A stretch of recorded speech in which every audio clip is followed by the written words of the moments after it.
So my older brother had bought some kydex for some knife sheath or something, and I was like, yeah, I'm gonna take all that and I'm gonna go make something with it. And I hadn't even made a holster yet. I was working on a mag carrier, and then I think that's when my parents said, hey, you should, that's kind of cool. You should make some stuff for eBay.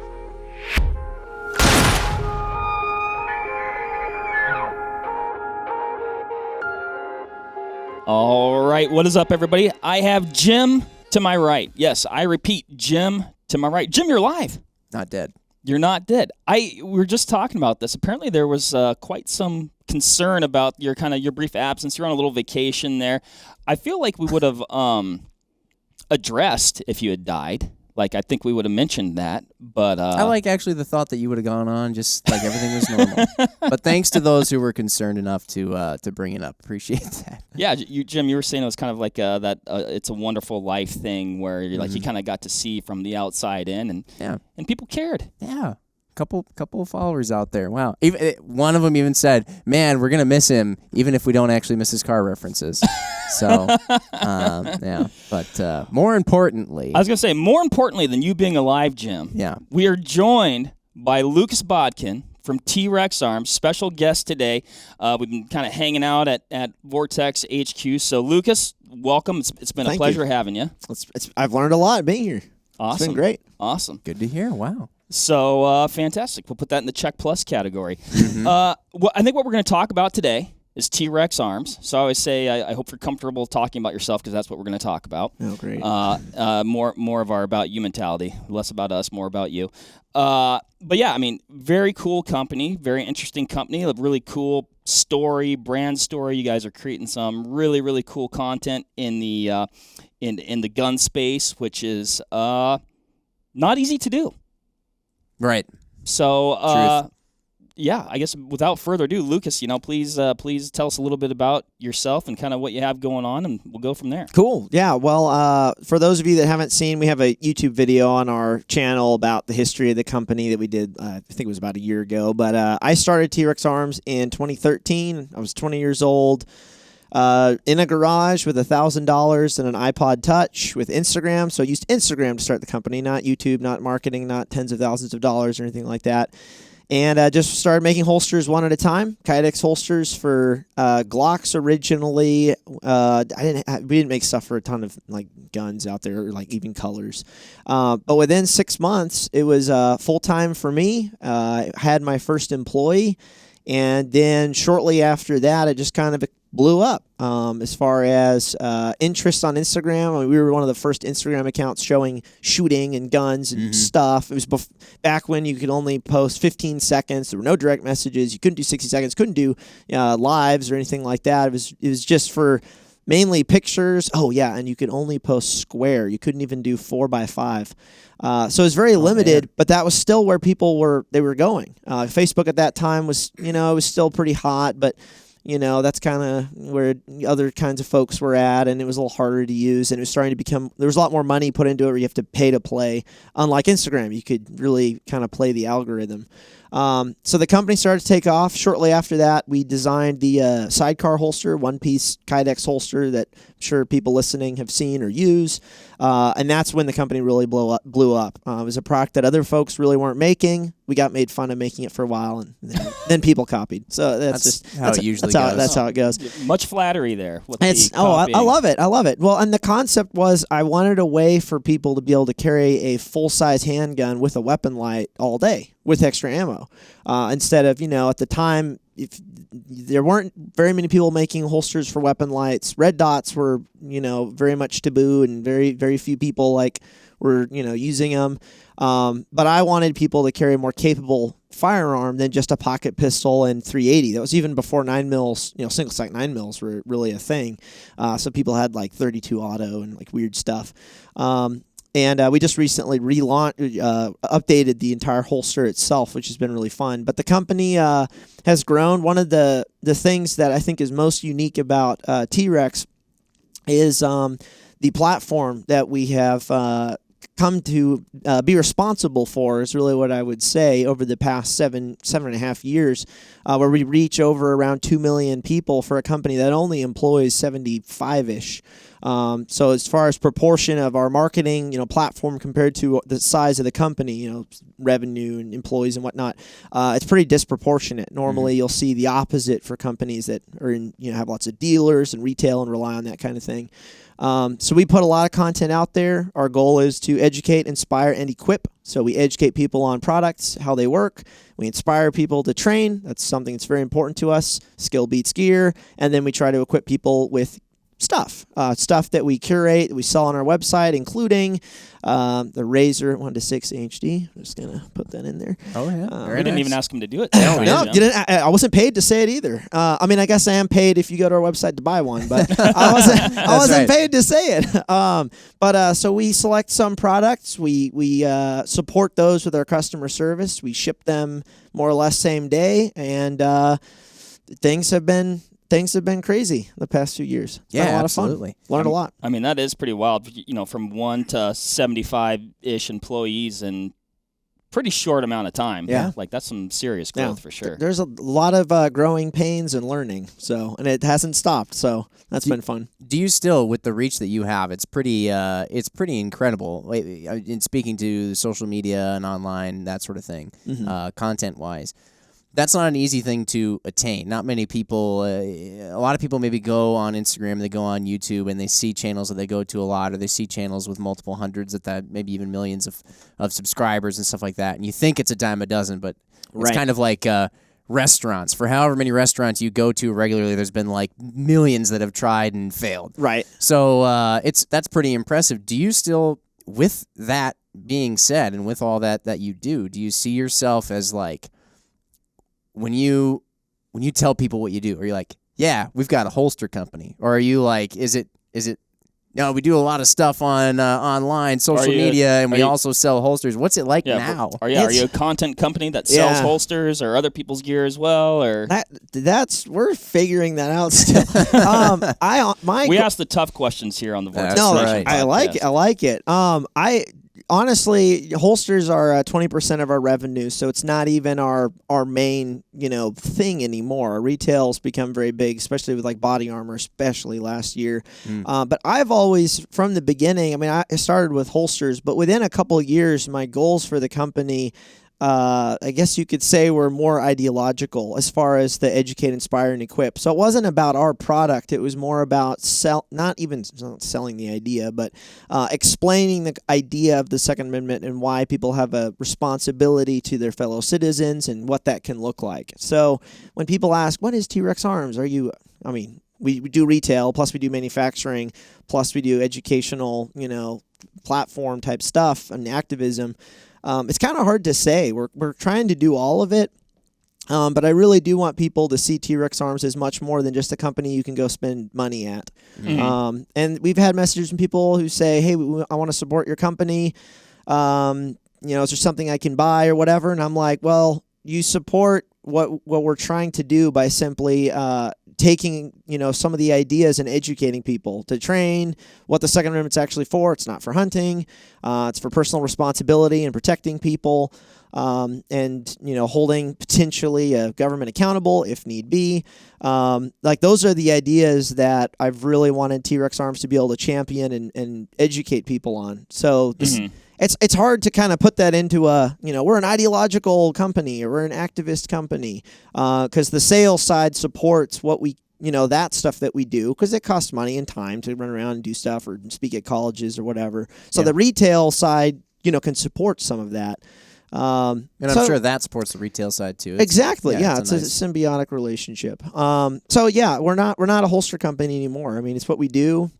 Our new holster is really cool, but I would like to say that we're much more than that. And I think people have seen that in the past few years, from the Tennessee ammo tax getting abolished, and then from some of the other things we've been doing. Some of the things we're very outspoken on, which also gets a lot of people to not like us very much, which is fine with me. We're not here to make everyone happy. That's never going to happen. It's hard to explain sometimes to people what we're about. It usually takes people following our brand, for a few months to see some track record and some consistency in what we do, to be like, oh, this is who T.REX is. They're not just, a sales company or a holster company. In a lot of ways, it seems like a pretty in some ways like a comprehensive package. Like sales is, I guess, a component of that, right? But like, you're teaching people things. You're teaching them things, either a skill, or you're teaching them, potentially, about the Second Amendment and what that means. And then you're also, like you said, on the equip side, you're saying, well, here's a set of tools, that I offer, and these are some of the tools that you may need to, execute these other two, I guess, facets of responsibilities. What you're trying to do. So like a one-stop shop. Yeah. Real quick question: can you dive in just like a little bit deeper into that Tennessee ammo tax? Yeah, so a few years ago, we have a video on YouTube about that. We've had an 82-year-old, back then when it got abolished, an 82-year-old ammo tax in our state. So whenever ammunition was sold at like an FFL or whatever, there was this little 10-cent stamp, kind of like a suppressor stamp. So there was this amount of money that companies were having to pay the government to sell ammo, and it was on every box of ammunition. It didn't matter if it was 20 rounds, 50 rounds, 100 rounds, 1,000 rounds. I remember I'd buy a brick of 22 back when it was, like $26 for 550 rounds, and it had that stamp on it of 10 cents. So every box of ammunition had this little 10-cent tax going to the government, which is entirely unconstitutional that you're taxing, ammunition for weapons, something that shouldn't be infringed. So there were a number of people, and there was a bill, and we worked with some folks in Tennessee to present a bill to actually abolish that. And it had enough support. We had a guy that was on the Hill who was talking to people and explaining to them why it was unconstitutional and it wasn't necessary. And the money was getting used for some wildlife, some various things. And so some of the argument was, oh, well, the money's being used for good, and it's like, well, sure, but good theft is still theft. You're still taking money from people, and you're taxing something that people need. It's ammunition. But ultimately, the folks in the legislation voted to remove that law. So 82-year-old law removed. And I'm thankful T.REX Arms was able to play a part in it. There were other folks involved as well. And educating some of our politicians, local politicians, hey, here's why this thing is wrong. And so that's something we've talked about a lot, that, people focus so much on the federal level because that's where it's like cool and fun, like presidential campaigns and stuff. And I'm like, well, the local politics is actually where the real stuff is happening. You can't not focus on that and just worry about the celebrity show happening at the top. Like, you really need to worry about what's happening at your county level and at your state level. Yeah. So being able to do some of that ourselves and kind of show people what that looks like was very cool. And there's some other bills and whatnot we've thrown around and talked to people about, and we stay in contact with people there, regarding like SBRs and, other stuff like that needs to be addressed. And we may have, the votes to be able to overturn some laws in Tennessee right now. I can't say we always will. But then the fascinating thing when that happened, and I want to touch on this, there were a lot of people that said, oh, T.REX Arms, you need to come to my state and save us. And it's like, well, no, that wasn't the point of this. The point is you can do it yourselves. You should stop relying on organizations or places you donate money to come do all the work for you. The individual citizen can actually be involved with the local politics, or can go talk to the sheriff and say, yo, are you gonna be red flag lawing people? And actually like go to your local representatives and talk to them. And a lot of people they don't think that's their place. But if you're a taxpayer, that's absolutely your place. You can go and talk to people and apply some pressure as a constituent. So, but a lot of people, they did understand, and so that was very encouraging. But there were, some people that were like, oh, well, come do all the work for us. And it's like, well, no, we're not doing that. Like, to some extent, you kind of got to save yourselves. Like, you can't rely on people to do everything for you. Yeah. Or the government, for that matter. No, that makes sense. Well, so what was it that inspired you to get into all the stuff that you get into? I mean, have you been shooting since you could walk, like BB guns, and then you got your first 22? Is that how it all worked? Did your dad do it a lot with you? I mean, how did what sparked all this for you? So this is going to be really, well, you know what? A lot of people can relate to this. So I know what you're going to say. It's hard. I almost want you to write it down, then we see if you're right. So back in 2000, when was it? 2012. I had an AR-15. It was a DPM. I think it was a DPMS or something with a 22 conversion bolt. Back when shooting 22 made sense. It doesn't really make as much sense anymore. And an AR.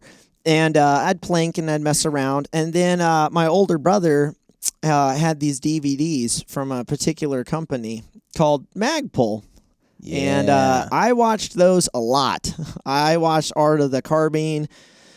Not as much as I watched Bambi as a kid, but I watched the Magpul DVDs many times, pistol and rifle. And what that video showed me is there is much more to shooting than just shooting Coke cans on a log. Or actually, what I shot were split logs on a big log.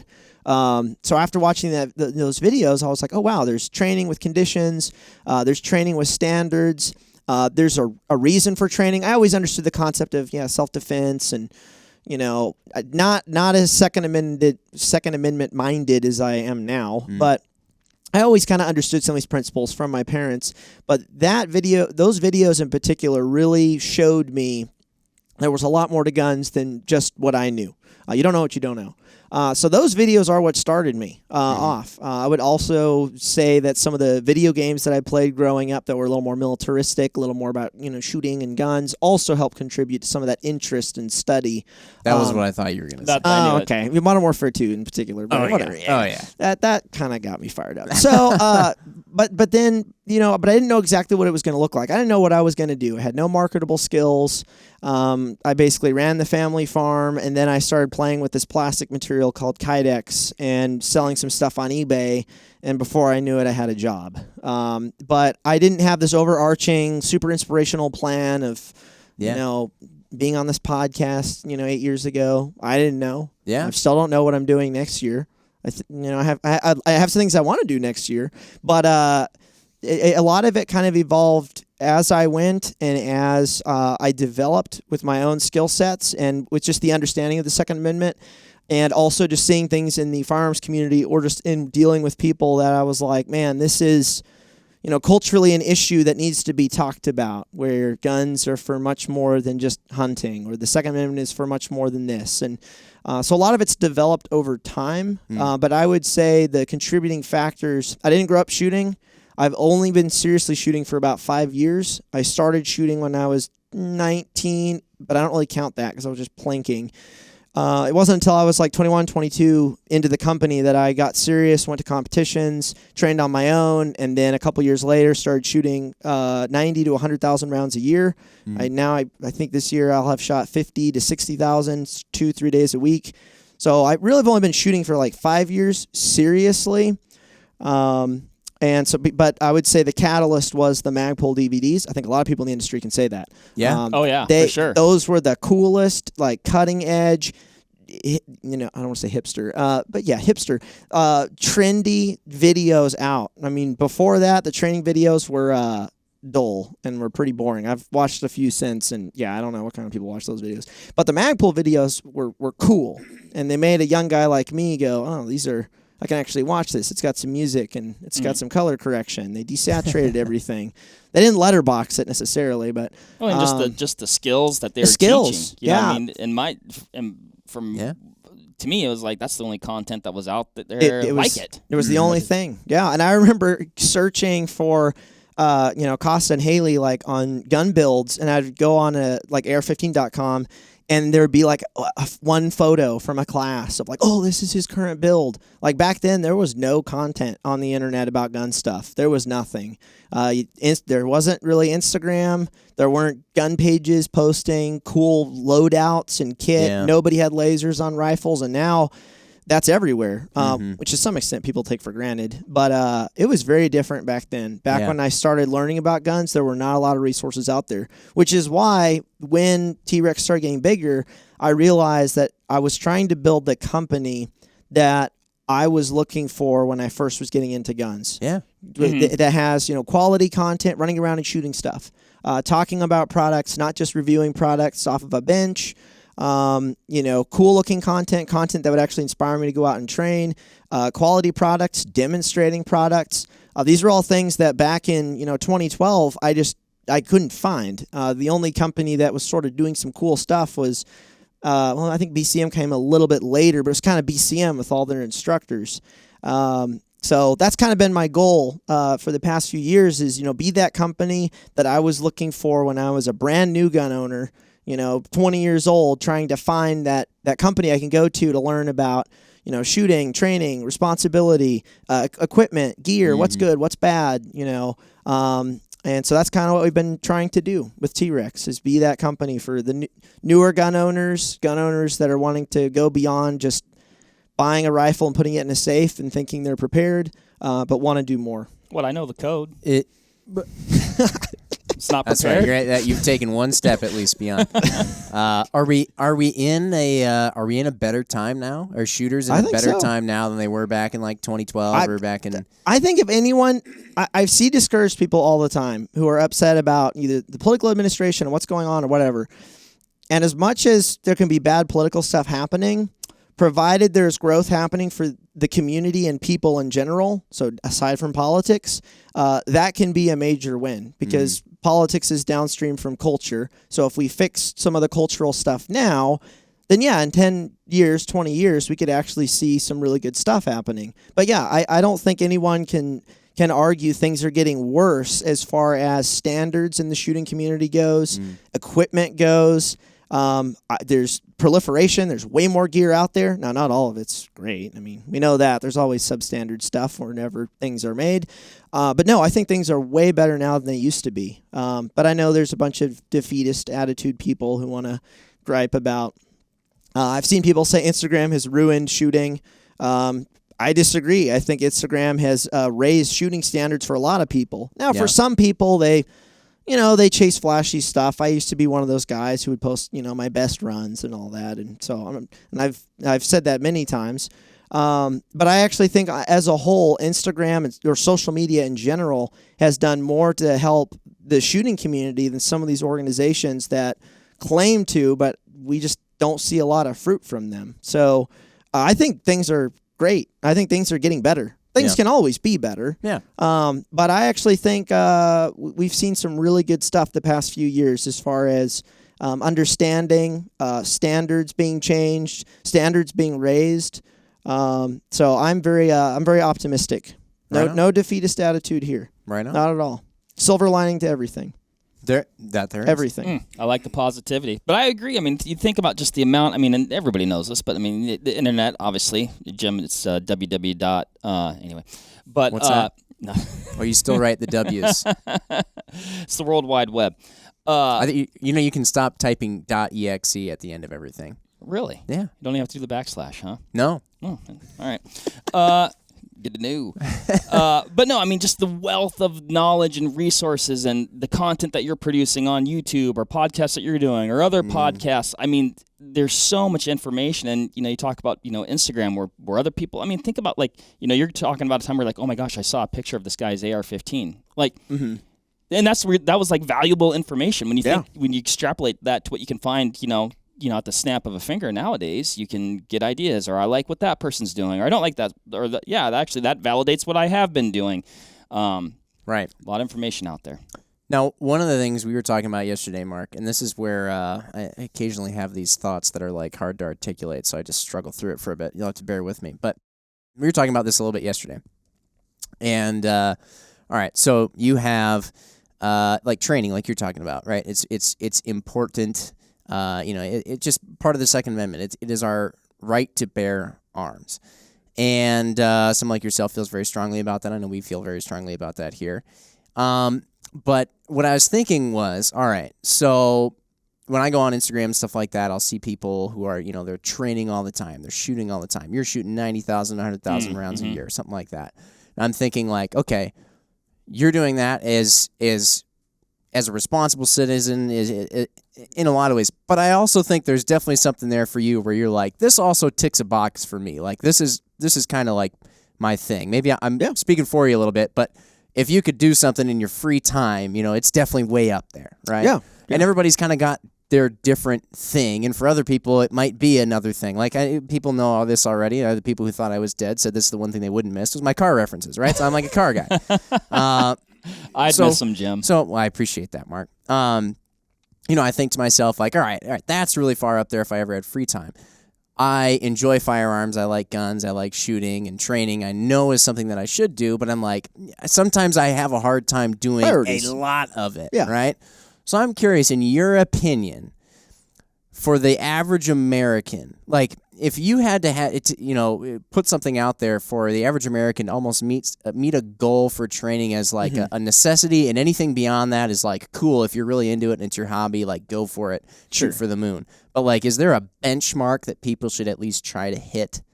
Does that make sense? Yes. No. What you're getting at is very important, because a lot of people they see what I'm doing and they write it off as, oh, well, he's a nut and it ticks a box for him and he makes money doing it, because I do make money shooting. Like I do. Like I'm not gonna lie to you and say I do it all for just for fun. Yeah. I mean, it does make money.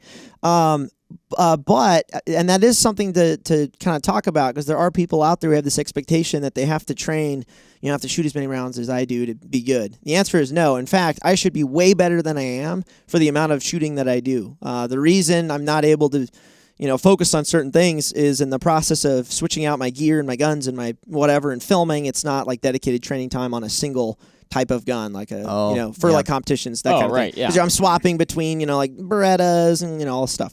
So a little different skill sets going on.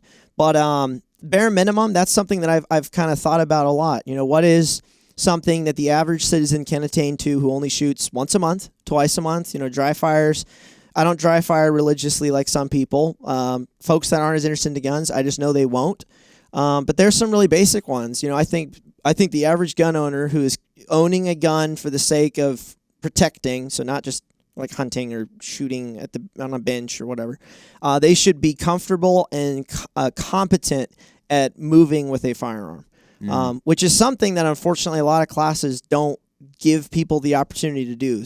Moving with a weapon safely around lots of people, just full sprint. You'd be surprised. I'll have students in classes, because I do contract stuff, and I'll say, from this point A to point B, you're going to sprint 25 meters, you're going to engage this target. And I can tell when they're running with that chambered handgun or rifle that they're not comfortable. It's like running with scissors. They're not comfortable running with the gun. And I'm like, you need to be able to just take off and sprint with your firearm like it's just an everyday object, like a phone. Like, we run around with stuff in our hands anyway. We should be able to run around with a handgun without shooting ourselves, shooting other people, and having some confidence about it. So I've had students in the past, or like one-on-one training, where I've literally just been like, all right, here, gun, dry, run from this cone to this cone, go. All right, go faster, go faster. And I'll have them do it 10 times, and by the end of it, they're moving with the gun perfectly fine. Muzzle awareness is, that can be a little different, working in and around people and stuff. But there's just some really basic stuff like that. Standard manual of arms, loading, unloading. A lot of people haven't practiced that, don't fully understand it.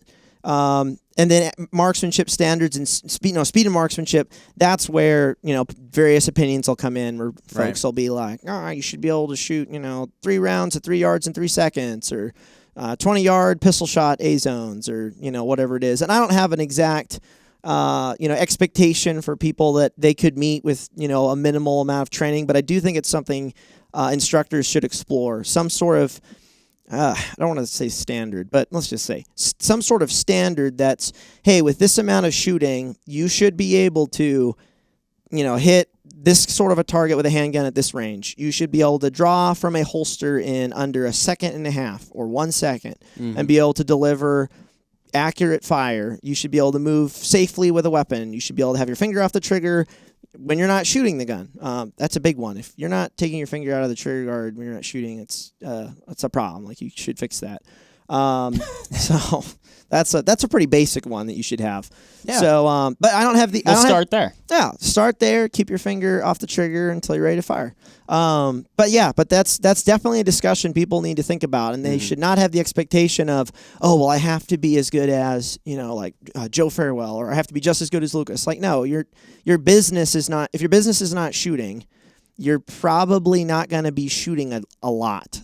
You are going to be going to the range when you can, when you're interested, when your priorities line up, and you shouldn't expect to be just as good as folks who literally dedicate their lives to shooting. And I know I'll never be as good as someone like Joe, who literally dedicates more of his life to performance shooting than I do. I'm doing a bunch of other stuff in the meantime. Yeah. Or some of these other 3-gun, 2-gun, USPSA guys. I just know I won't be as good as them, and that's fine. Unless I decide tomorrow I want to be, and then I'm just going to focus on that. Right. So expectations. That's where I think we have some difficulty nowadays because, I brought up, like, do you think we're better off now than we were back then? You said yes, and I would generally agree. But I think some of the people who are naysayers to that, where they're saying, well, no, we're not better off because it's like you get all these gun guys all over Instagram and they're making gun shooting seem this way or that way or whatever. I think a lot of times what it is that people are always keen to blame others for their own issues, and a lot of times I think people get jealous, for lack of a better term. It probably is the term. Yeah. But they look at a guy like yourself. They're like, well, that guy gets to shoot 90,000, 100,000 rounds a year. I'm never going to be able to do that. And it's like, of course you won't be able to do that because you're an accountant. And you do that for 8 to 9 hours a day. And it's like, don't blame somebody else who is doing that for your own problems, which is that you wish you could shoot more. It's like a lot of us wish we could do a lot of things more. Yeah. I'm sure Mark wishes he can hunt more. You even work for a company that is a hunting and shooting company, and you still probably wish you could hunt more. Absolutely. So it's like you can't blame the fact that you see it all over Instagram. For I don't know whatever unhappiness it is that you feel, but I don't know. Just there's my thoughts. There's a lot of today's day and age. There's a lot of justifying laziness is generally what I see, but that happens as well. Yeah. But actually, that you bring up a fun point. A lot of the really good competition shooters out there, they don't even shoot for like a living. They work a normal 9-to-5 style job. They dry fire in the evening like a nerd, like an absolute maniac, and then they go to a match on Saturday, a club match to practice, shoot 120 rounds. That's all they shoot in the space of 30 seconds. They go back to dry firing like a nerd every night, and then they go to an area match or a big match, and they place really high. And it's just they have more motivation than someone else who comes home and watches TV, or someone else who comes home and wants to work on their model ship. I don't know, whatever. If you want to shoot a lot, there are things you can do if you're going to set the priorities, if you're willing to, budget, dry fire, get a shot timer. But there's a lot of people that make excuses, and they, regarding other shooters or other people's, situation in life. But I didn't start shooting hundreds of thousands of rounds. I had to reload ammo. And I barely shot, and I couldn't shoot very often. I was busy making holsters with no heating and air conditioning. And things are a little different now. But when I first started getting into guns, I owned a rifle and a Glock, and I had to reload ammo on a Dillon Progressive, and that's how I was able to shoot once a week-ish, mainly for matches, back in 2014. That was all I had back then. if you want to shoot good, like you see people do on social media, YouTube, whatever it is, but you're not willing to do a lot of the stuff that you just mentioned, then just don't expect to shoot good. Yeah, that's fine. Then just don't expect it's fine. Yeah, it's fine. So I'll tell you right now, you're not getting me away from my model ship. So that's a big deal. It's not happening. That's I want that. It's a deal breaker. But no, I'm glad. I was curious to get your take on that. It's actually in line with what I kind of figured you would probably say. I wasn't expecting you to be like, everybody should be like, whatever. But yeah, it's a good question, I feel like, to pitch out there for people. I see it like exercise in a lot of ways. You know, I don't expect everybody to be in the CrossFit Games or to be having a 40-inch vert and dunking on everybody, but you should generally probably do enough movement and exercise that you can comfortably walk up and down the stairs in your house without huffing and puffing when you get to the top.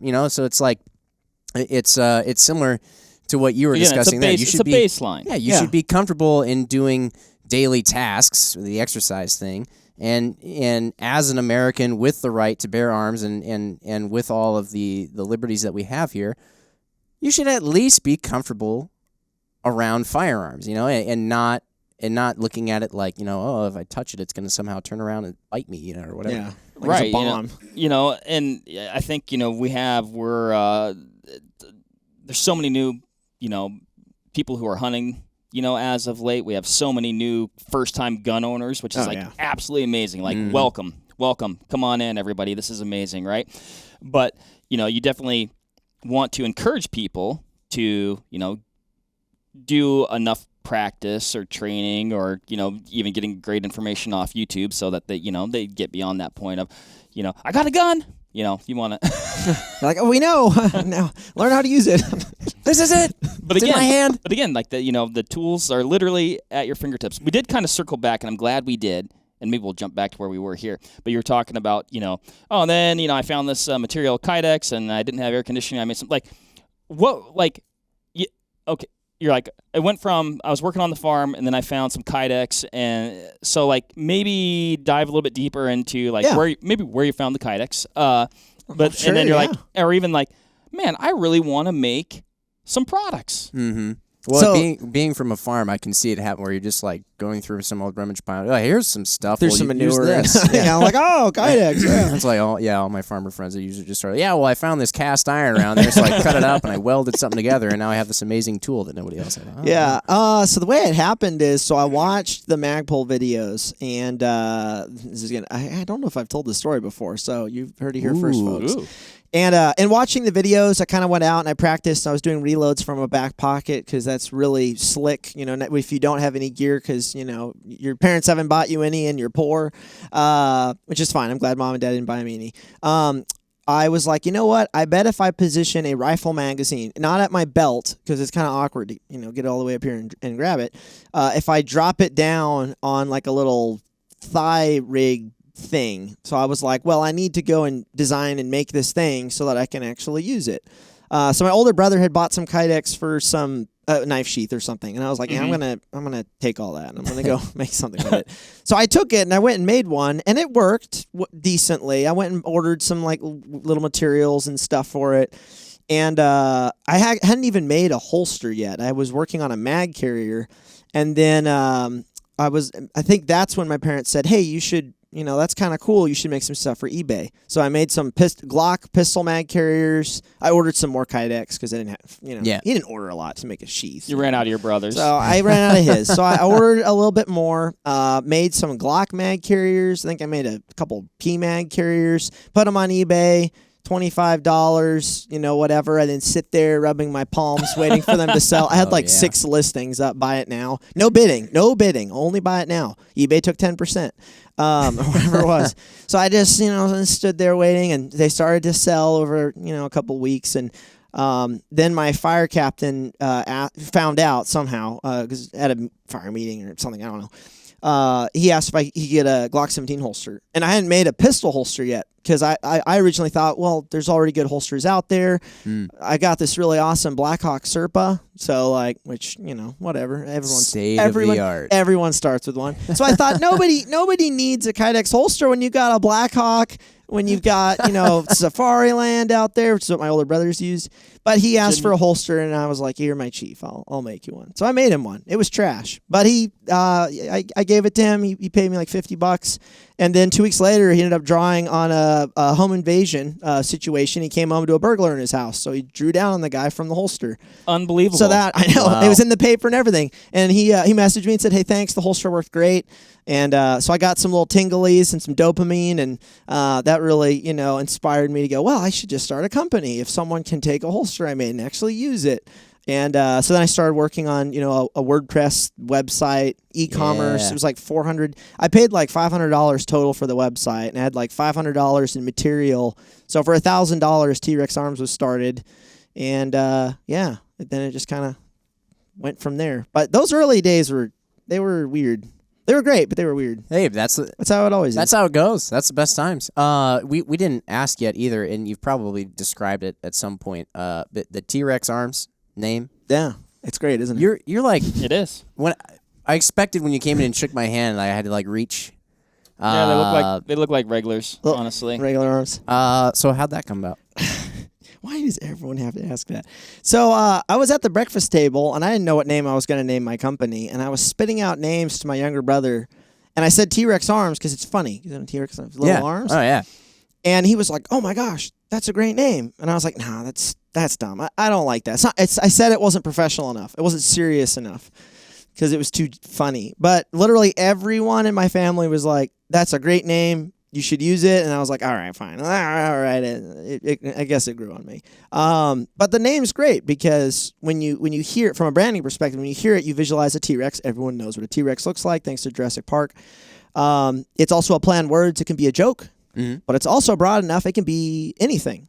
We can sell whatever we want. And that was something that I already knew. I didn't want to name it Lucas Holsters or Lucas Concealment because I already knew, like, I don't want to pigeonhole myself into only selling holsters. I want to be able to sell their stuff in the future if I need to. So I wanted a name that was broad enough I could do whatever. A name you could kind of visualize. There's the play on words plus small arms, guns, and so there's a lot of stuff to it. So it was very fortunate to have that name and not something else. I dig it.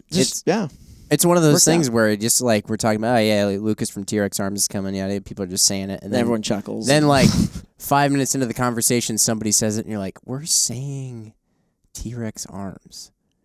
It's sharp. I got you all to say it. I got you all to say a funny and then thing. It's like, oh, how did he come up with that? But I like it. There's no people expect some like really significant story. There's none. I mean, you ask my dad how he came up with the name Vortex, and he just says because it's a cool word. Hey, that's great. Yep, that's it. It works. Very broad too. Yeah, it is. So I predicted motorcycles in 4 years from Vortex, but whatever. You thought we'd be doing motorcycles? I'm predicting y'all could sell motorcycles in 4 years. Just saying. Don't limit yourself. I'm all for it. Don't limit yourself. I mean, I'm all for it. The Razor line, I mean, brown. It'd be pretty badass. Except I'd spray paint it immediately. Jim, you're a big fan of painting everything. You paint a lot of guns. I like to paint stuff. Oh, I like to hear that. Tell me. You paint your guns? I paint. Okay, I'll tell you this. When I got my 1 to 10, I painted it within 15 minutes. Good. Yeah. So yes, I do. I paint everything. Nice. From night vision to new scopes that I get. Right on. And suppressors. I'm not good at painting the stuff that I do. But I actually think that a slight lack of skill in painting equipment, at least like the kind of equipment that we deal with, like ARs and all that kind of equipment, actually makes it better. I agree. 100%. It should not. If the gun is too clean, it looks like an airsoft gun. It's got to be a little dinged up, a little beat up, not perfect, to look real. I was going to say, a chip, you found a brother, Jim, a chippy rattle can job. Yeah, but did Lucas also just segue us by himself, like without even our help? I don't know. He just said airsoft gun. Uh-oh. We got to ask you about that. Oh, yeah, we can ask about that. Should we? Well, you might as well. We're just taking this in stride. That's fine. Good. You've had some videos come out on shooting airsoft. I sure have. Right? Yeah. And you're mentioning new shooters and all that, like you were some odd years ago. Yeah. And trying to appeal to them, get people to come out of their shells a little bit more, do stuff. Yeah. Ammo is a big thing these days. Yeah. I'm able to find ammo. It's coming back. It's coming back. Sometimes it's like, how much are you really willing to spend? You're like, well, I can't find 223 anywhere. It's like, well, it's right here. It's like, well, that's too expensive, but you could find it. Yeah, exactly. What's your thoughts on it? Some of the videos you put out there, that one gentleman came over. I believe that he was actually from another country, and they were only able to shoot airsoft there. Yeah, Liku, yeah. It was pretty impressive what he could do. Tell us more. Yeah, so I have had an opinion for a while that airsoft can translate to real firearms handling. I went to some events like 6 years ago and kind of noticed some stuff. I saw some blatant, horrible safety stuff too, but I saw some very good use of firearms and people getting, again, comfortable moving with a firearm. Granted, an airsoft gun, but comfortable moving with one, not aiming it at people with safety on, finger off trigger, all that good stuff. So it kind of got me thinking, and I kept doing T.REX. And then this guy from Japan started an Instagram and started posting videos, and his name on Instagram is Liku_tactical. Now, the thing that caught my eye, and I have a lot of other people, is he looked just like me, down to the same shirt and pants and gear and fake T.REX hat. So I was like, okay, I've got, a fan in Japan, but they can't own guns over there. So it's all airsoft. So a few years ago, a couple of my friends had the idea to fly him out here to, let him shoot real guns and actually see. And basically what resulted is a video, which I think now has like almost 10 million views. Yeah. Can airsoft translate to real firearms handling?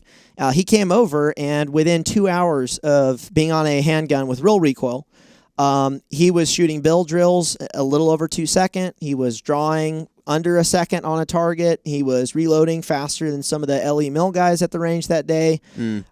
His firearms handling was way better than a lot of professionals I had worked with previously. Now, his marksmanship and his recoil control, 4 days on the range, 5 days on the range, he'd have that like much more up to par with people. But weapons handling, malfunction clearing, reloading, manipulating the weapon, moving comfortably with the weapon, he had it. It was all there. And that was just from Airsoft and dry fire in Japan. So, I published that video, and we've since gone to, we went to another Airsoft event recently this year, but I do think the Airsoft community, granted, there are people in that community that are, childish, just like the gun industry. But the people in the Airsoft community are literally one step away from owning real firearms, if they don't already. And I see a lot of people in the gun industry talk about the Airsoft community and disparage them as, it's all fake guns. Yeah. Well, the reality is, in World War II, if we had Airsoft guns, the military would have absolutely used those for training. We essentially use Airsoft guns for training nowadays, UTM and simunition. A projectile comes out of the gun that induces some form of pain where we can run scenarios and see what happens. Airsoft's the exact same thing. Now, it's all about how you use it, obviously.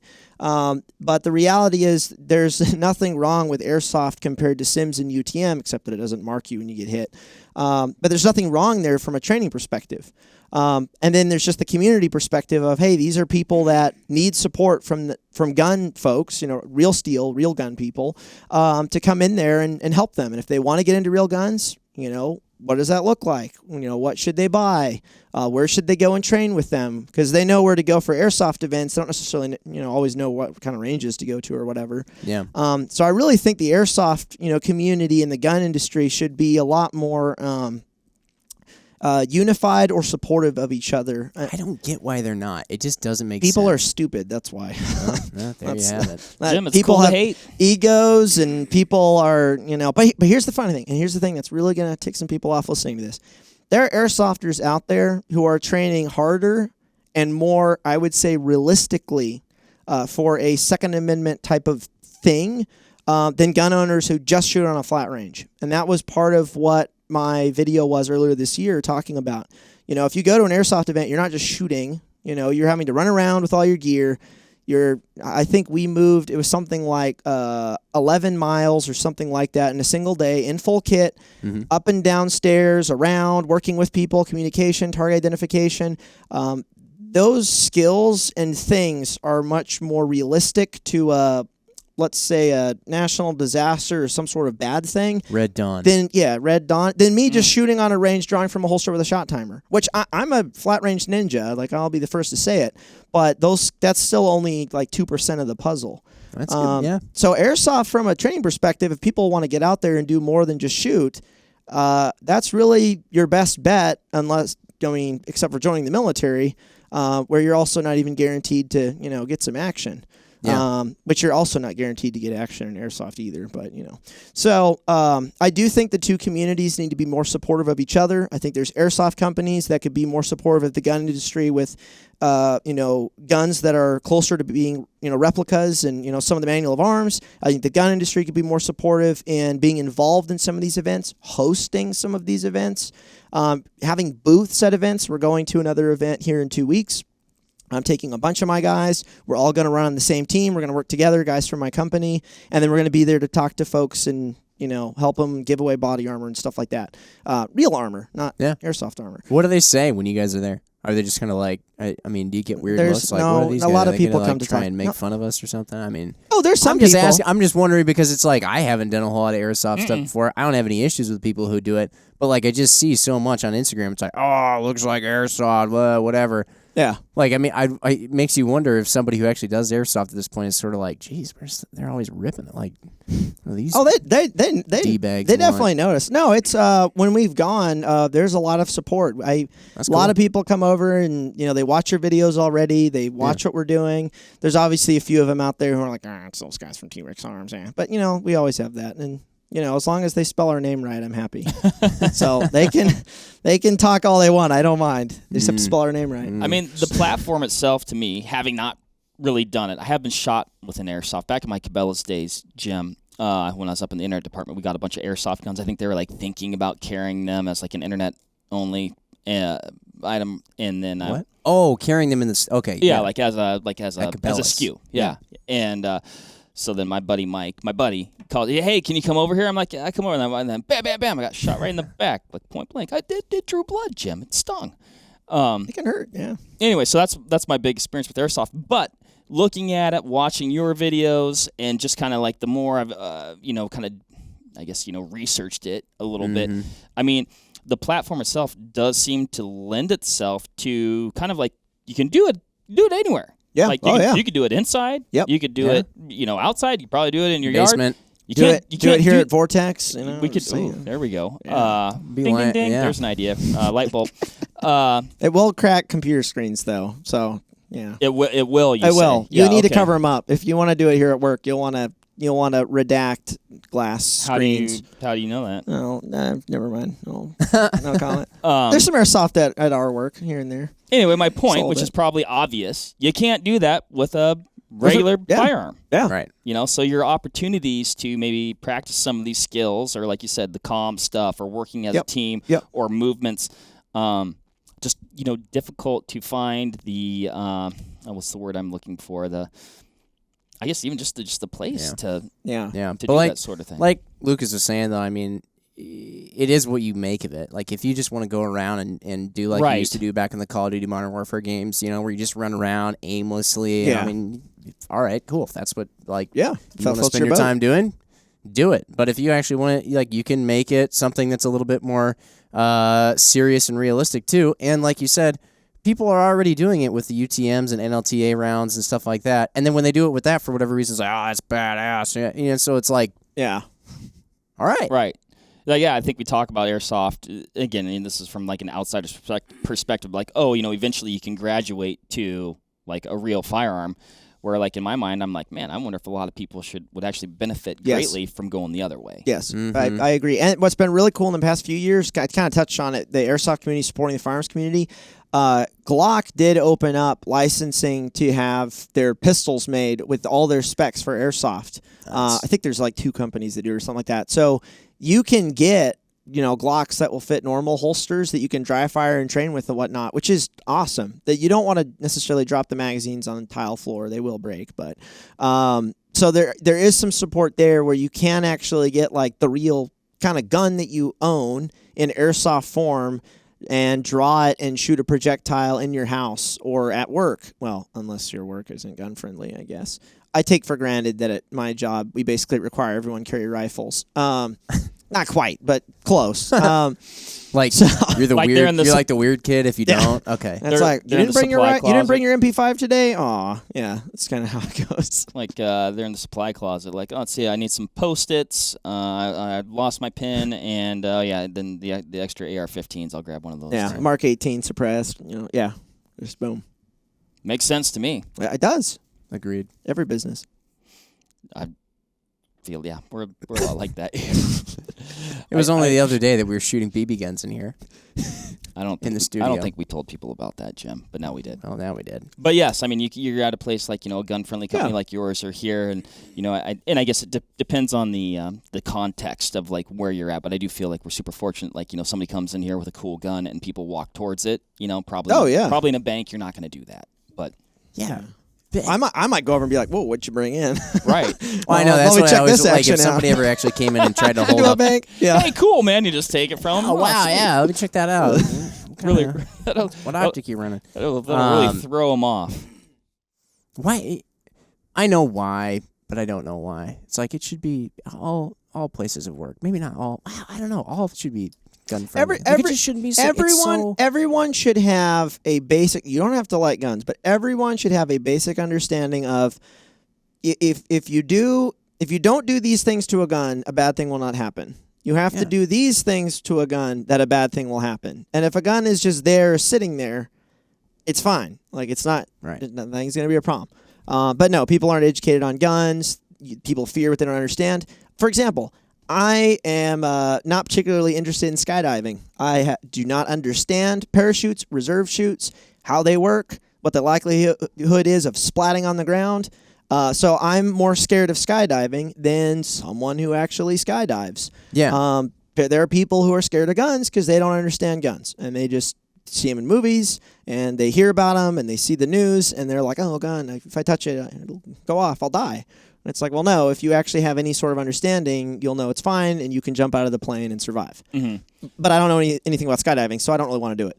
And it's scary. No, it's a good parallel. And then there's those super cool people that skydive with guns, and you're like, yeah, exactly. That is the ultimate in cool. But yeah, I mean, obviously familiarity and just getting used to and having experience with things, which I think, as part of the gun community, I think we can all do a better job. Absolutely. Of not.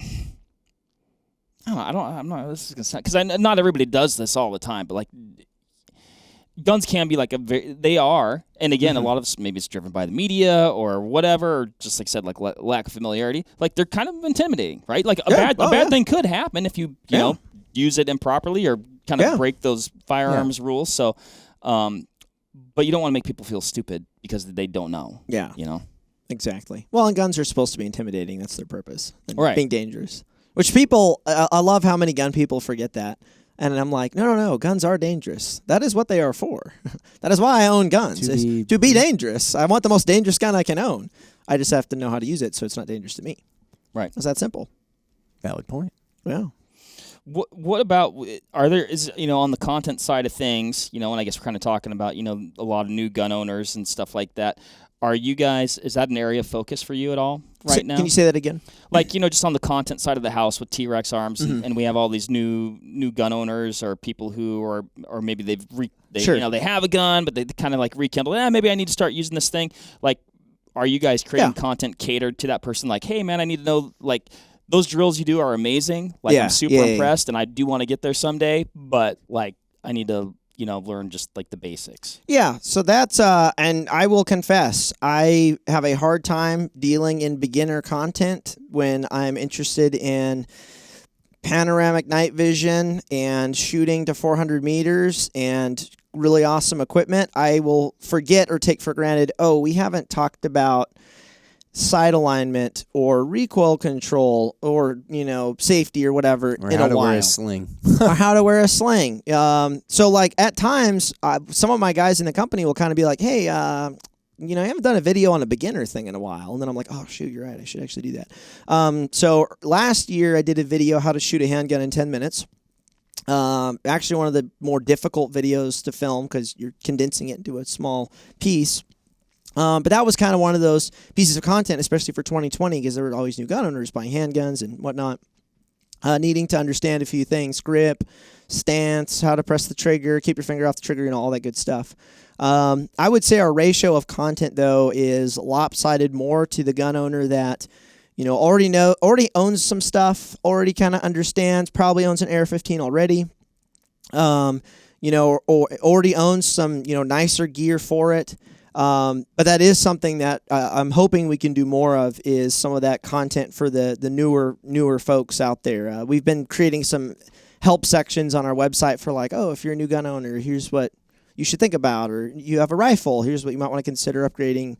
You want a light on it first or a sling, one of the two. And then an optic, and then maybe a trigger, and then maybe this, But that is something that we need to do more of. I think we could do more of. Then some of the more, I don't want to say advanced, I don't like using that word, but the content for folks who are basically already in the know. We do quite a bit of that because that's what I'm interested in. That's what I'm actively doing and interested in doing. But we still have to come back, every month or two and be like, here's how you use a sling. Here's how you control recoil. Here's how you, do whatever. And it's more basic, more... And then, of course, on top of that, we also have to come back and repeat, the messages of what the Second Amendment is about. Because, we'll go some weeks where it's like a really hot topic because there's like a political thing happening. So we'll talk about it. And then we'll go for like a couple of months posting our cool shooting and products and whatever. And then be like, oh, shoot, we have all these new followers. We probably need to remind them all that, the Second Amendment's for this, and here's what it means, and... just so you know, and then we lose some followers, but that's good with me. Separate the wheat from the chaff. I'm fine with it. But yeah, companies do need to be consistent with their messages, and circle back. Pun intended. Circle back to some of the basic stuff or the core messages of the company. because it can be really easy to just get target focused on what you want to do as the content marketing team or the CEO, and then forget, oh shoot, we left all these people behind, like all these new people, these new gun owners. So I'm guilty of that. I'm not the most sterling example of going back to the beginner, kind of folks and educating them. Although we do answer the same questions every week, every month on our YouTube lives. So I guess we do that, and our customer service. Same questions. So what would be maybe a top 1 to 3 questions that you get that they're just the most common that they just kind of resurface all the time? What gun do I get? What AR-15? What barrel length or what AR-15 or what barrel length to buy? And then what? The next one would be. It might be armor related, or it's probably what optic or. It's usually what optic do you recommend? Yeah. And I usually go, well, if you don't have a light, don't worry about an optic. Get a light first, you can identify what you're actually shooting at. And then they're like, what? Oh, my goodness, okay. And then they ask about the light. But, yeah, it's a lot of what gun do I buy? And we started getting those questions years ago through the company. We don't sell guns. That's not what we do. But people just knew, I can ask T.REX Arms what pistol they recommend or what AR-15 they recommend. And we respond to all those. If you write to us and go, I'm thinking about buying a Ruger, we'll give you our opinion on what gun to buy, and odds are customer service will recommend you buy a Glock 19 instead. And I was not paid by Glock to say that. I make no money from Glock. So that is something that those are the 3 questions I would say that we probably get the most. But it gets kind of gratuitous. It's the same kind of questions over and over. Or what vertical grip do I get? And it's well, it doesn't matter. You just go out and train. Or oh, how much do I need to shoot? And you've got to be able to bear with people, because there's always new people that they're coming into the gun industry. And I've seen folks in the gun industry get ticked off at beginners asking the same stupid questions, and they don't know what they don't know. I ask stupid questions. I'm sure I still do. I know I did back in the day. That's just how it goes. We shouldn't be angry when people ask the wrong questions about, how they zero their rifle or why they AR-15 over shotgun or whatever. No, we're always going to have new people asking those questions. If you're not willing to bear with the new people, you probably shouldn't be in a position of authority within the gun industry, in my opinion. If you're not willing to actually take all the questions from the new people, which sometimes are dumb, lasers on pistols. Yeah, for 1% of gun owners, they're a good idea. If you're not doing those sorts of things, you probably shouldn't get a laser. You should have a white light and learn how to use your iron sights, and you're fine. Or a big one's, a weird question is, which I don't see as often anymore, but it is interesting to bring up as a development point as far as Instagram and the gun industry is we see a lot less people asking if red dots on pistols are viable. Oh, right. Nowadays. Oh, yeah. I remember 4 or 5 years ago when I had an RMR and a Glock, or it was actually about, 6 years ago. Back then, there were very few people with red dots on pistols. Yeah. And the debate you back were looked then, at space, space troopers. The debate back then was, You're gonna trust it's that. gonna break the glass, this, that. It's shocking now when I see someone ask, are they viable? I just don't see that asked very much anymore. Almost every pistol comes with an optic plate out of the box. Some guns come with optics already installed. I know Vortex makes pistol optics. I haven't really used them though. But that's just one positive change I think we've seen is educating people on, yes, they are viable. Yes, they're effective. These are the ones on the market. These companies have stepped up to make them. No more, you don't have to ask anymore. You can buy them or not buy them. Yeah. I think with a lot of those, quotation mark stupid questions is people you're just not there. I think of any time I start something new, if I was I want to pour my own concrete driveway. I have never done that before. I don't know why that popped into my head. Is that on Jim, top of your mind? I would actually now? never try something that is like that. Far from anything I would ever expect you to do. But I guess my example is, I guarantee I'd have a lot of questions that a guy that pours concrete driveways would be like, I cannot believe he is asking that. Well, it's you go on any forum ever, and heaven forbid you ever have a question on a forum, and then you instantly get hit up with the admin.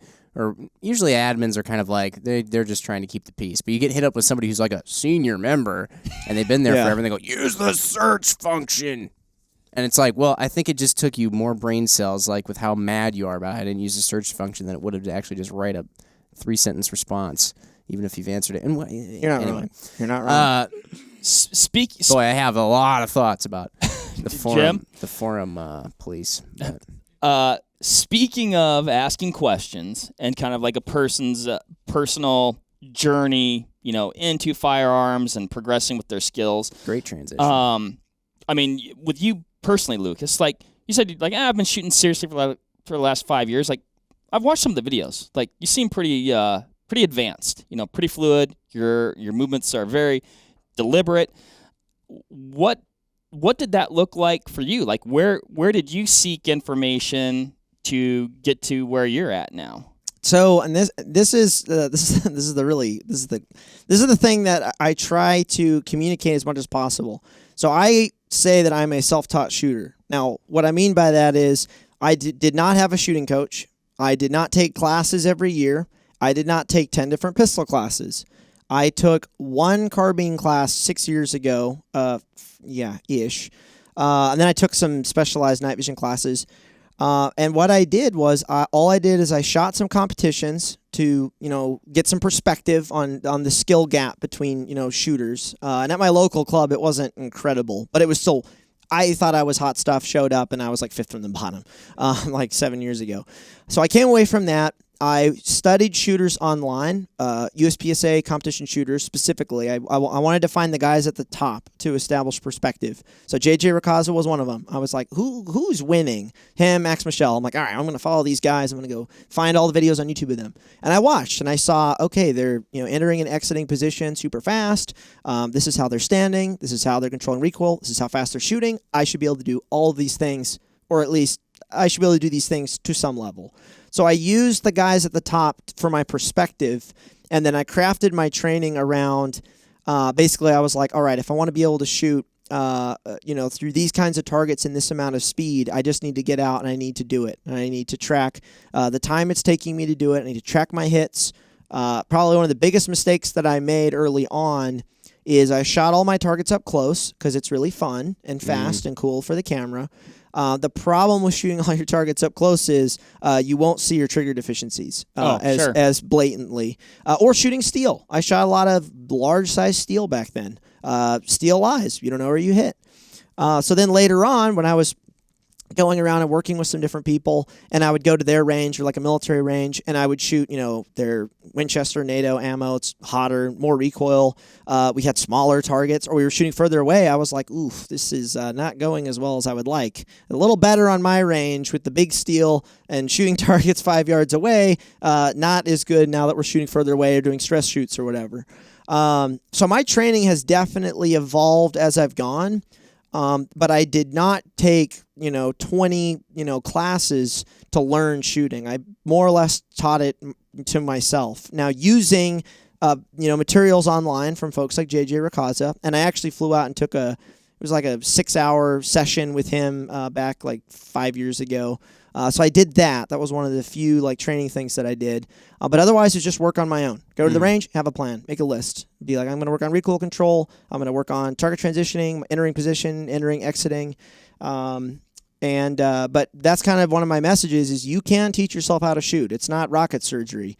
You can teach yourself. You don't have to. In fact, the guys that I know who take 10 pistol classes generally suck at shooting more than the guy who takes one and then goes to the range with motivation and actually studies, analyzes, self-analyzes, and actually puts in the work. And that's most competition shooters. A lot of high-level comp shooters don't run around taking tons of tactical classes from big-name instructors.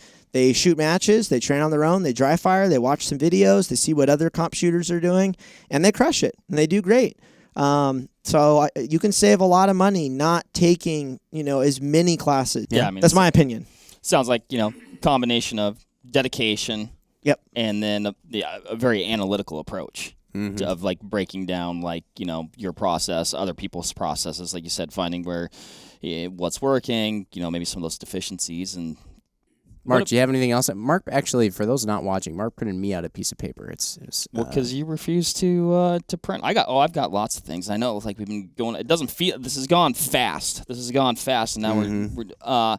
I'd be curious. So we're getting back to, at T.REX. I mean, it's you're heading up the marketing side of the house. You're the CEO. You're doing a lot of things there. In a lot of ways, you're I hate this word, the personality, the quotation mark personality. The Queen Elizabeth, the figurehead. The figurehead, yeah. But, I mean, you are, in the, in the content that you guys are creating. So is that, I don't know, I see a lot of pluses and, some minuses to that. No, so absolutely. Maybe, so what's your take on that? It's stressful for sure. Now I do think this is something I talk about, celebrity marketing or CEO marketing.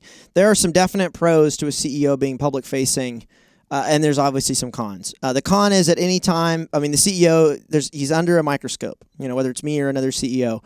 Any mistake or any misdeed or any misword or whatever, I've made mistakes in the past, probably will make them in the future too. But anything, the CEO celebrity will do will get judged, which will, correlate to sales and the livelihoods of the employees. So there's always that sword of Damocles, hanging over your head by a string. The pro to a CEO being in a public figure position is people will have a better look into the company and what the company is about. So that's I would argue the good side, provided the CEO is someone who espouses the what the company's about and whatnot.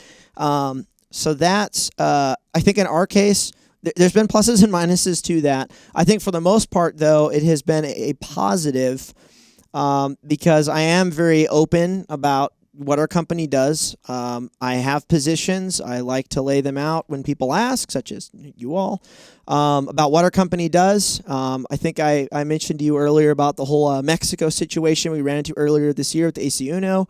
We were very public about that. I went on, 5 live streams after that talking about it. And there's a lot of companies where you don't have that direct access to the CEO. And I know there's been a lot of people that have valued that and have said, wow, your company's getting bigger, but you'll still respond to my direct message. You'll still talk to us on Instagram. And that's kind of been one of my priorities since the company started getting bigger is I never want to, lose that, that point of contact with the consumer, with the customer. And there's a lot of CEOs, and there's some things that I don't do as a CEO that a normal CEO would do.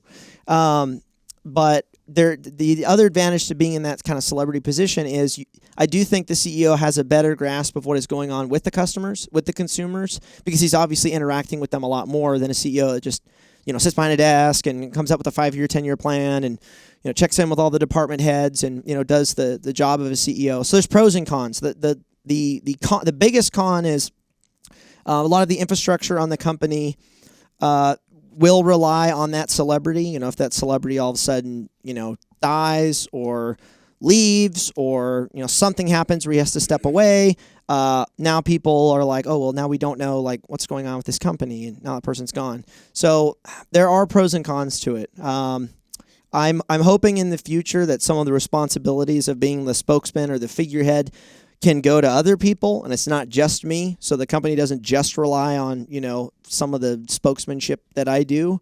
But there are some definite pros to that. So, for new business owners, that's something they're going to have to figure out. If is the industry they're getting into such where they can be a public figure in it, where they can represent their own company. And I think every CEO obviously should represent their own company, and they do. But, in a public setting. Mm-hmm. So, yeah. Pros and cons. What else is there? Does that generally sum up the question or answer the question? No, I think so. As a CEO, how's your golf game? I hate golf. I'm just I go to the range instead. You started talking about I go to a different range. Normal CEO things. I was going through my head. I was like, what do CEOs? Oh, I must play tennis then. Drink a lot of bourbon. A lot of that. You guys are making a ton of content. Mm-hmm. Is there any content that you consume personally? Like gun Never. content? Actually, no, that's funny. I actually don't. I try to keep up with, obviously I have to keep up with what the industry's doing. I got to keep up with what companies are doing. I don't even, not even competition, just in general, it's optics, weapon lights, lasers, night vision, what's going on, right? You got to have a good idea of what's going on and predicting what your company needs to be doing in the next few years to meet, the demand of the consumer and what they want and whatnot. So I actually don't consume a lot of traditional YouTube firearms content. I am just not that interested, especially some of it really bores me. I'll skim stuff every once in a while, check in with people, watch 2 minutes of their video, some at the beginning, some at the end. The content I consume really the most is like business, like TED Talk kind of stuff for the business, studying that. I get a lot. I actually nowadays it's actually great. I get a lot of gun industry status and kind of what's going on in it from our customer service team. Our customer service team actually they really keep up with what's going on in the industry, down to companies' Facebook groups. What's going on in there? How do they treat people? Do they treat people well or not? And then I kind of get an update from them on, hey, what's going on? What are people talking about that you're seeing? You know, I see some stuff on my end with Instagram and YouTube. What are you seeing with, Reddit, which I never go to, Reddit, Facebook. Oh, it's so fun. So I've heard. AR15.com. I never go there either. Or even M4carbine.net, I think is what it's called. .net, yeah. Yeah, I used that a long time ago to try to find stuff, and I never touch forums. I never go. Oh, I went down that hole. Sure, it was fun. Pros and cons to everything. There are. Speaking of pros and cons, Sorry, but, I got that. You brought me down. No, you're good. But so they keep me informed on things that I miss, but I don't actually consume a lot of gun industry content. Partly because there's not a lot of, in my opinion, really quality gun content out there. And what I'm interested in is shooting. Glad you said it. Like not us. I'm interested, and here's the thing, I'm biased because I shoot a lot. I'm interested in content that shows a high level or at least an above average level of skill. Unfortunately, most YouTube videos, it is far easier to shoot a little bit of B-roll and then talk at a table. And I'll say right now, when I film a YouTube video, it's a lot easier for me to talk about the item than it is to actually go to the range and put in work and actually demonstrate the item, especially if it's a hard-to-use item. Because that is work, but that is better content, and that actually requires having a level of skill. And so I don't see a lot of content like that on YouTube. It's a lot of talking with a tiny amount of shooting, and that just doesn't interest me at all. Like, I want to see, some running around. I want to see some speed and accuracy. And I think that's one reason T.REX, our content and our platform blew up is we were producing that content from the beginning. And people just weren't, a lot of folks were doing gun reviews, and then there's us going SCAR 17 running and gunning, and literally not talking about the gun, just shooting with no explanation, which in and of itself isn't always very helpful. But that's what the emphasis was years ago with our content. And I still think there's a void for other YouTubers. Anyone listening, $1 million idea for you. Although you probably won't make $1 million doing it. If you want to start a YouTube channel and you want it to, be different than everyone and possibly better than everyone, all you have to do is show some shooting. Like, you got to just run around. You got to do something. Shoot some guns. That's all you have to do. And you're already, in my opinion, I'm biased, better than most of the YouTube channels out there.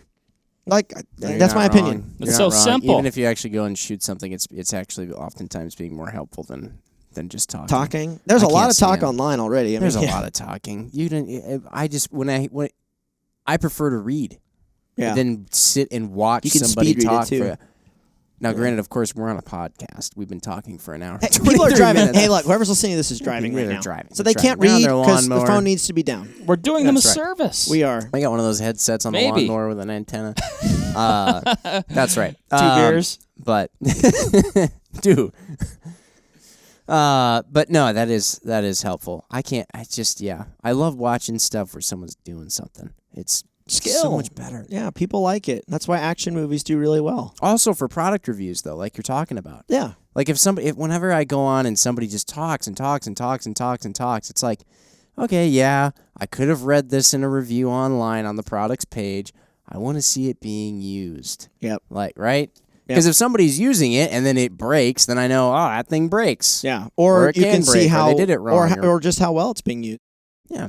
There are some guns that shoot or operate better than other guns. They don't have to even break in the video, but just seeing, like, or for a SCAR 16, for example, it is a little bit slower to shoot than other rifles because of the delayed recoil. The sight takes longer to rise and fall. And in a video, you could see that and just see how fast that gun is compared to a direct impingement standard AR-15 that's a little more snappy. But you'll only see that if you actually demonstrate shooting.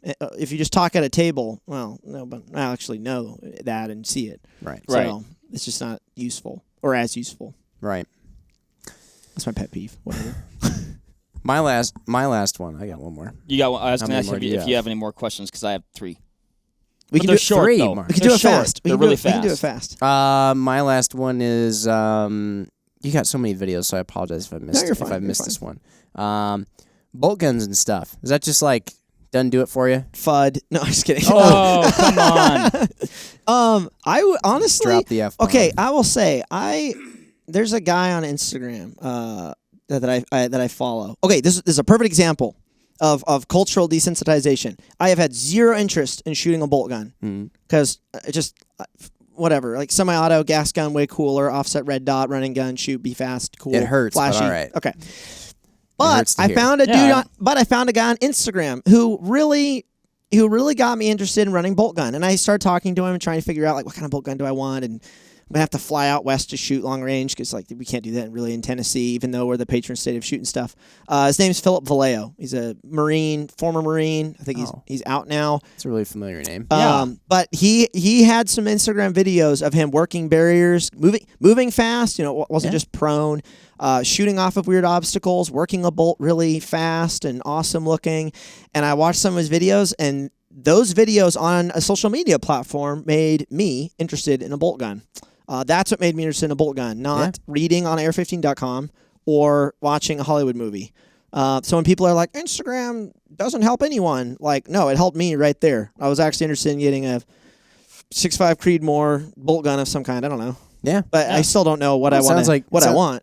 Sounds like you might like the PRS NRL scene or something like that. Yeah, and some of the match stuff looks really fun, and I'm hoping in the future, because that would help round out some of my shooting stuff, to get into that. So someday when I have time. But I am interested. It's not just for FUDs. Cool. I take back what I said. All right.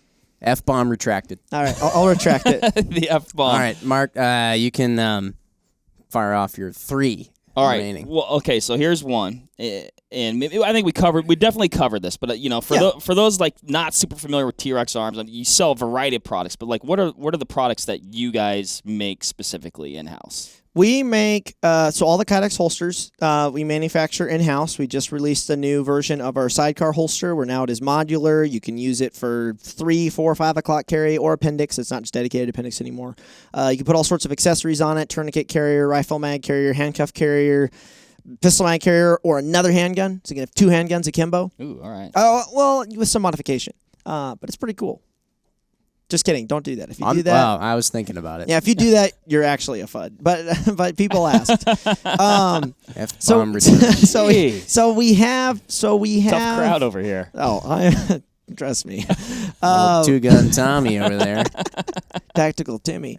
So we have the sidecar, we have the kydex, we have a bunch of nylon that we have some nylon we produce in house. We also have a nylon designer and who works with me, and then there are companies that we outsource to. Which again, going back to my original comment, in the process of outsourcing earlier this year, we discovered that a vendor was after signing paperwork saying it was Berry compliant, U.S. made, was actually taking it across the border, which spurred an investigation, a lawsuit, and us being transparent with our customers, telling them, hey, all these plate carriers you bought that we thought were made in America, 15% of them weren't, so we're refunding all of you, and we're going to sell all of these at cost or at a very low price for those of you that are willing to buy a potentially made in Mexico carrier. So we did that back in like April. That whole thing's been a mess, but lots of learning points. So we do have companies here in the States that manufacture for us. We make the designs in-house. I am hoping in the future, though, that we can, because we don't have 100 sewers. Like that's about, well, actually, no, we would need 200 sewers to match the demand. I would like to start a textiles company or side of the T.REX someday. I don't know when, but of about 300, 400 people. But that's a lot. That's a lot. So we have other people who do that for us, who have the expertise, have the employees, have the machines, have the automation, handle that for us. We design in-house. But yeah, the holsters, the nylon, and then we do a lot of retail for other companies. And body armor, we sell a lot of body armor for Hesco, and also some optics, the Razor. 1 to 6, Mm-hmm. and one of my favorites. I use it quite a lot. Awesome. So yeah. Fantastic. The body armor thing seems like that's getting a little bit more normalized. Oh, these absolutely. days. It's all over. Maybe I need some. So I was about to ask. So do you? Pretty soft there, Jim. A little bit. The Soft question was, target. do you guys have armor? Do you need? Because I know someone. I do not. Talk offline. I shouldn't have said it. You're right. I shouldn't have said that. Now I'm a target. Soft target. Hey, well, everyone thought you were dead, but you're not. So it's okay. That's right. I've come So- back. from Really the think dead. anything Yeah. is an improvement from dead, Jim. So. Anything. All right, last question. Oh, no, shoot, I got 2 more. I know. Damn it, All Jim. right. This will be fast. This will All be right. fast. Just like, it seems like a lot of, what you do, the content you make, the products that you sell revolve around preparedness. So, like, do you kind of have an overall philosophy on, like, general preparedness for a person? So this is a unpublished slogan that our new procurement guy kind of, after coming to the company, it was like a year and a half ago, he kind of brought up. He was like, well, T.REX seems to me like you're the one-stop shop for the modern Minuteman.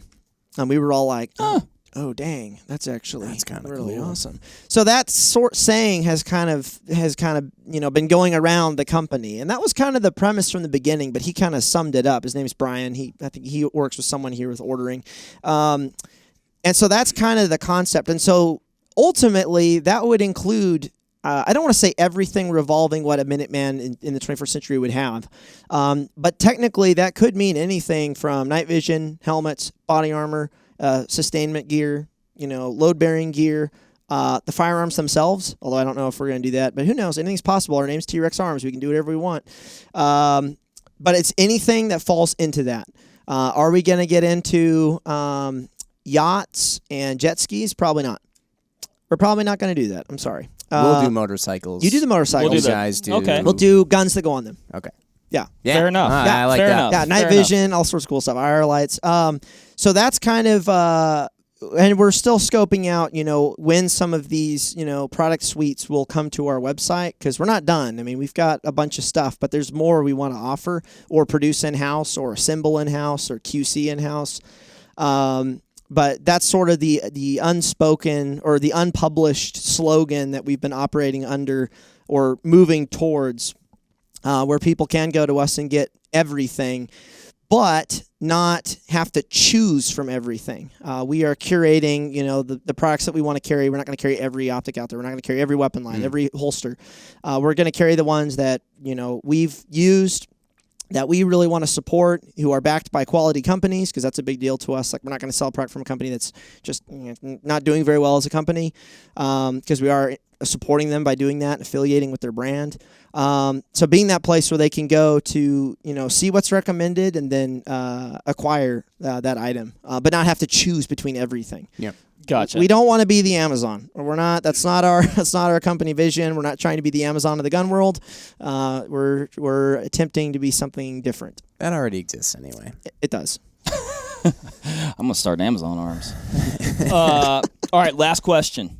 Where can people find you, Lucas? You can Google T.REX Arms, and thankfully our website comes up before the article about why T-Rexes have small arms. Originally, that used to be at the top, and it took me a few years to knock that down. That's a feat. It really was a is. feat. That's a success in and of itself. I mean, you beat an actual T-Rex. I did. Wow. I mean, When you think put about it that way, some It is. Jurassic Park level stuff right yeah, there. it is. So there's T.REX Arms. That's where our website is. We just published a 3-hour free carbine class that I did for employees, and then we filmed it. That's exclusively on our website, not available anywhere else. So going back to the whole teach yourself, attitude, materials like that can be useful. But it is supplemental content. It is not to replace an actual class. You should still go to one class a year, in my opinion. But we do have a 3-hour rifle class there on our website under the training page. I have a personal Instagram, Lucas T.REX Arms. T.REX Arms is an Instagram. T.REX Arms is a YouTube. You can Google any of that, and it'll come up. And that's about it. Oh, and I stream video games and give away gear on Twitch, like real gear, Sweet. like thousands of dollars a gear, but whatever. Nice. It's fun. The people on there fund it, and then I give body armor away. I use Awesome. Jeff Bezos' money to fund gear for Americans. That's great. I like that. You're turning it on its head. It's very cool. Awesome. Jim, close it out for us. Well, with that being said, who out there listening, though, is a T.REX Arms fan already? Who watches on YouTube? Hit us up in the comments below if you're watching this on YouTube. Or head over to Instagram where you can already, like we said, find Lucas there, and you can find us too. Otherwise, thanks for listening to this one, and we'll catch you next time. Thanks, Bye, everybody. guys. Bye. Thanks. There you have it, folks. Thank you very much for listening. As usual, give this video a like if you liked it, comment something below, and give us a subscribe to the Vortex Nation podcast channel. It would mean a lot to us. Also, why don't you give us a follow over on Instagram while you're at it, at Vortex Nation Podcast. We'd love to hear from you over there, and we'll keep you updated with all kinds of cool photos and videos from our adventures that we do here. Otherwise, we will see you on the next one. Thank you again. Happy hunting and shooting, everybody. Have a good one.